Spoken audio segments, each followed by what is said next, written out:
चलिए सीधे शुरुआत करते हैं। आज हम सांख्य योग के बारे में बात करने जा रहे हैं। अब ये एक प्राचीन भारतीय दर्शन है जिसके केंद्र में एक बहुत ही अद्भुत विचार है। ये हमें वास्तविकता, हमारे जीवन और ब्रह्मांड में हमारे स्थान को देखने का एक बिल्कुल नया तरीका देता है। और ये सब इस विचार से शुरू होता है कि हमारे सच्चे, शाश्वत स्व और बाकी सब चीजों के बीच एक मौलिक विभाजन है। तो ये पूरी बात कहां से शुरू होती है? खैर, ये एक ऐसे सवाल से शुरू होती है जो ईमानदारी से कहें तो हम सभी ने कभी न कभी खुद से पूछा होगा। हम वास्तव में क्या है? मेरा मतलब है इस शरीर से परे जो पैदा होता है और आप जानते हैं अंततः मर जाता है। क्या हम सिर्फ अपने विचार, अपनी नौकरियां, अपने रिश्ते हैं? सांख्य कहता है नहीं, यहां कुछ बहुत बहुत गहरा चल रहा है। ठीक है, तो सांख्य का पहला बड़ा विचार जो हमें मिलता है वो ये कट्टरपंथी विभाजन है। ये कहता है कि ये भौतिक शरीर जिसे हम आने में देखते हैं वो आप नहीं है। आपका सच्चा सार जिसे ये आत्मा कहता है वो पूरी तरह से कुछ और है, उस भौतिक रूप से पूरी तरह से अलग है जिसमें वो बस रहा है। और यहीं पर हम पूरे दर्शन के मूल द्वैत पर आते हैं। ये बहुत सरल है लेकिन वास्तव में गहरा है। एक तरफ आपके पास शरीर है जिसे देह कहा जाता है और इसे नश्वर बताया गया है। यह पैदा होता है, बूढ़ा होता है, बीमार होता है, यह हमेशा बदलता रहता है। लेकिन फिर दूसरी तरफ आपके पास आत्मा है और यह ठीक इसका विपरीत है। यह शाश्वत है, यह कभी नहीं बदलता, यह बस है। आप जानते हैं, यह दर्शन इसे समझाने के लिए सुंदर सरल रूपक का उपयोग करता है। यह कपड़े बदलने जैसा है। श्लोक कहता है कि जैसे हम पुराने फटे हुए कपड़े उतार कर नए पहनते हैं, वैसे ही आत्मा शरीरों के साथ करती है। कपड़े पहनने वाला व्यक्ति नहीं बदलता, है ना? यह वही विचार है। आत्मा जो आप वास्तव में है, एक जीवन से दूसरे जीवन में जाते हुए वही रहती है। और ये यही नहीं रुकता। सांख्य वास्तव में इस बात पर जोर देता है कि आत्मा कितनी अछूत है। ये श्लोक बहुत शक्तिशाली है। ये कहता है कि हथियार इसे काट नहीं सकते, आग इसे जला नहीं सकती, पानी इसे गिला नहीं कर सकता। और आप पूछ सकते हैं क्यों? खैर, क्योंकि आत्मा कोई भौतिक चीज नहीं है। यह वास्तविकता के एक बिल्कुल अलग स्तर पर मौजूद है जो भौतिक दुनिया की पहुंच से पूरी तरह बाहर है।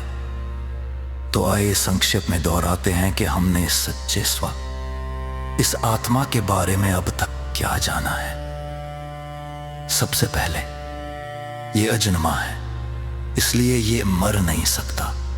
ये शाश्वत है, ये हमेशा से यहां रहा है। ये अव्यक्त है, जिसका अर्थ है कि आपसे अपनी इंद्रियों से देख या छू नहीं सकते। और ये अचिंत्य, जिसका अर्थ है कि हमारा छोटा मानव मस्तिष्क पूरी तरह से ये नहीं समझ सकता कि ये क्या है। और यहां सबसे महत्वपूर्ण हिस्सा है, शरीर के साथ जो कुछ भी होता है उससे ये पूरी तरह 100% अप्रभावित रहता है। ठीक है, लेकिन रुकिए, इससे एक बहुत बड़ा सवाल उठता है ना? यदि हमारा सच्चा स्व बस वहीं बैठा है, कुछ नहीं कर रहा है, ये मौन अपरिवर्तनीय साक्षी, तो ये सब कहां से आता है? सारी हलचल, सारा बदलाव, ब्रह्मांड का पूरा नाटक। अगर आत्मा वो नहीं है जो चीजें कर रही है, तो कौन है? और इसका उत्तर एक अवधारणा है जिसे प्रकृति कहा जाता है। यह मूल रूप से भौतिक प्रकृति है। आप प्रकृति को एक विशाल ब्रह्मांडीय मंच के रूप में सोच सकते हैं और सभी अभिनेता, स्क्रिप्ट और विशेष प्रभाव, सब कुछ ये वह अविश्वसनीय रूप से गतिशील रचनात्मक ऊर्जा है जो हर उस चीज का निर्माण करती है जिसका हम अनुभव कर सकते हैं। सबसे बड़ी आकाशगंगा उस अंधेकर हमारे अपने सिर में आने वाले विचारों तक जिप्पिया का क्षेत्र है। इस इकोसिस्टम में सबसे महत्वपूर्ण विचारों में से एक की ओर वे जाता है अकर्तातन। यह श्लोक जो कह रहा है वो ये है कि सती प्रिया सिर्फ प्रकृति है, याते है प्रकृति अपलुत्थोनम द्रवी है। साक्ष्य के अनुसार सबसे बड़ी गलती जो हम सभी करते हैं वो तब होती है जब हमारा अहंकार बीच में आ जाता है, अपलुच्छाती फनाता है और कहता है अरे हिरमर ने किया, बड़े जिम्मेदार हूं, समझकार व्यक्ति दूसरी हो यह समझता है कि 10 प्रकृति के किस प्रदर्शन को देखने वाले शांत दर्शक है, तब प्रकृति वास्तव में कैसे कार्य करती है। खैर जिन 3 मालिक गुण या वजहों की माकिन से काम करती हैं, जिन्हें कौन कहा जाता है, उन्हें ब्रह्मांड की 3 काल्पनिक ब्रह्मा की तरह समझे। आपके पास सत्व है जिस पच का सत्ता और ज्ञान से संबंधित है, राजस है जो जुनून, मत आकांक्षा और निरंतर गतिविधि है। पर अंक ने पाप के पास तमस है जो चलता अंधकार और अज्ञान है। भौतिक दुनिया की हर चीज, हर वस्तु, हर व्यक्ति, हर मूलोद शान 3 शक्तियों की है।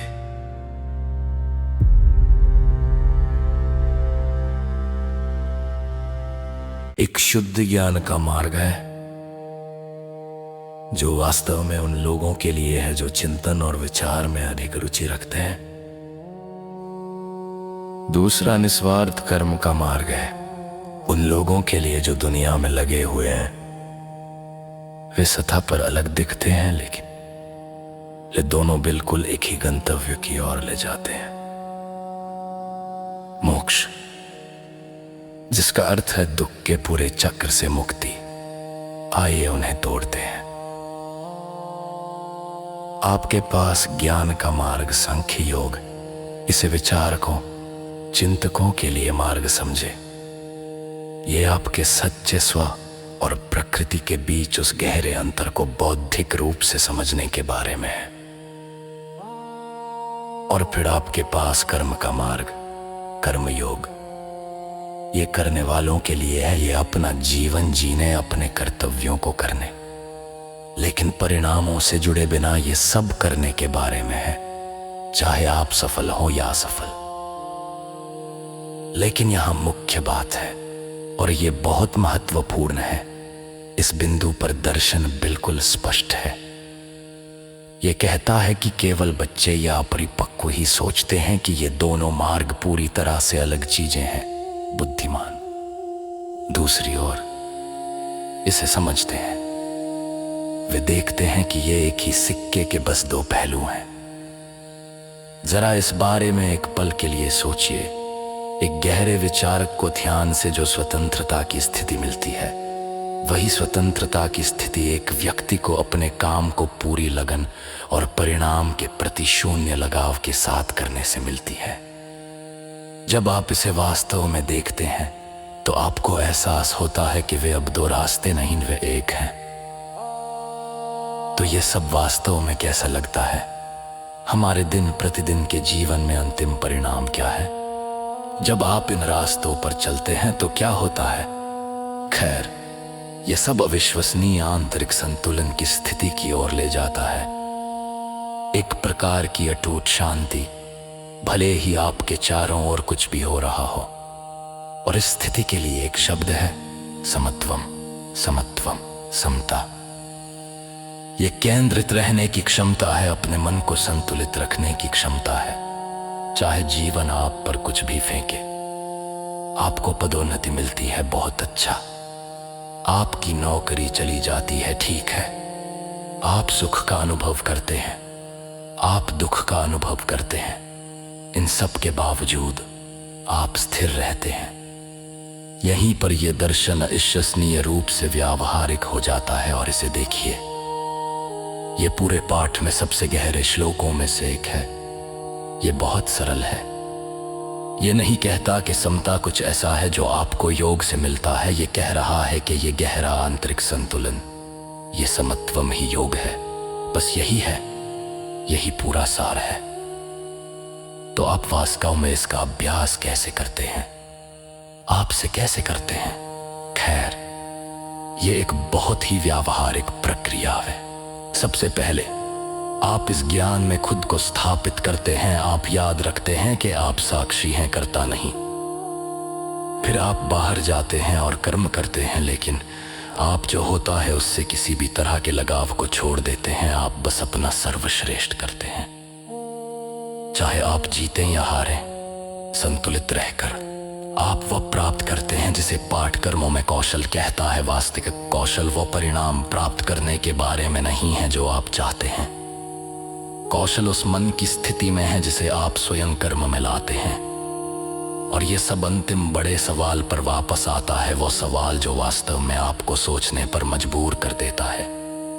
यदि आपका सच्चा सो जो आप वास्तव में है बस एक साक्षी है, अछूता, अपरिवर्तनीय, और यदि दुनिया में सारी क्रिया सिर्फ प्रकृति का खेल है, तो उन कर्मों के परिणाम, अच्छे बुरे, जीत हार, इनमें से कोई भी चीज वास्तव में हमसे कैसे चिपक सकती है? हमें बांधने की उनमें कोई वास्तविक शक्ति कैसे हो सकती है? ये एक ऐसा सवाल है जिसका जवाब मिलने पर वास्तव में सब कुछ बदल जाता है।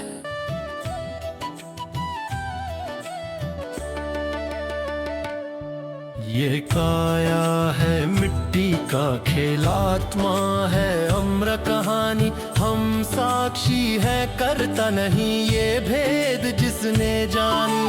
हम शिरा झांझिनी की आत्मा है अम्र कहानी, हम साक्षी है करता नहीं, ये भेद जिसने जानी।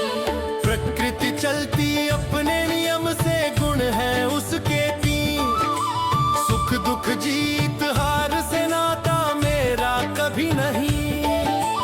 राग द्वेष को त्याग कर कर तू निष्काम कर्म, समता ही योग है सच्चा, यही धर्म का मर्म। भीतर है जो अटल शांति, वही मोक्ष का धाम। जान ले तू इस भेद को, फिर मिले परम विश्राम।